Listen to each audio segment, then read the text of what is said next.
রাওয়ালপিন্ডিতে পাকিস্তানের বিপক্ষে যখন টেস্ট ম্যাচ খেলছে বাংলাদেশ, ঠিক সেই সময় মিরপুরে অনুশীলন করছেন মাহমুদুল্লাহ রিয়াদ এবং মুস্তাফিজুর রহমান।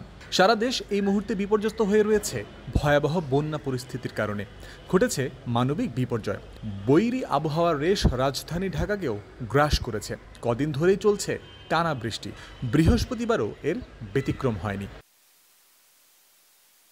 যে কারণে মিরপুরের মাঠ ভিজে একাকার ছিল না অনুশীলন করার মতো অবস্থা। এখানেই রিয়াদ মুস্তাফিজদের কাজে এসেছে একাডেমি মাঠের এক কোণে তৈরি করা গ্রিন হাউস টার্ফ। 250-টিরও বেশি ডিজাইন অপশন নিয়ে ওয়ালটন স্মার্ট ফ্রিজ, বোঝে আপনার প্রয়োজন।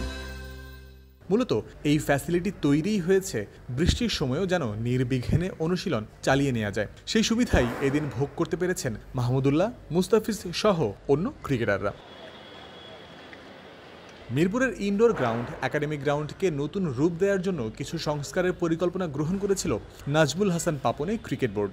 সেটারই একটা অংশ ছিল এই গ্রিন হাউস টার্ফ। সব কাজ শেষ করে মাসখানেক আগেই ক্রিকেটারদের জন্য অ্যাভেলেবেল করা হয়েছে এই প্র্যাকটিস ফ্যাসিলিটি।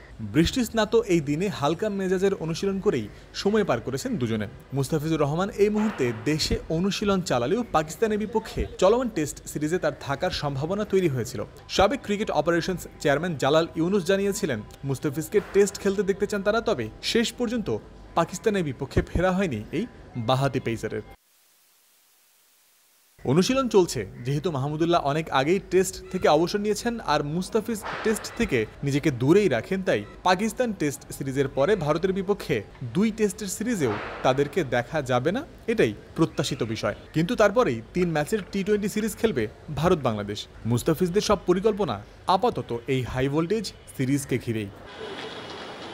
জয়ন্ত বিন্দু, ক্রিক ফ্রেন্সি।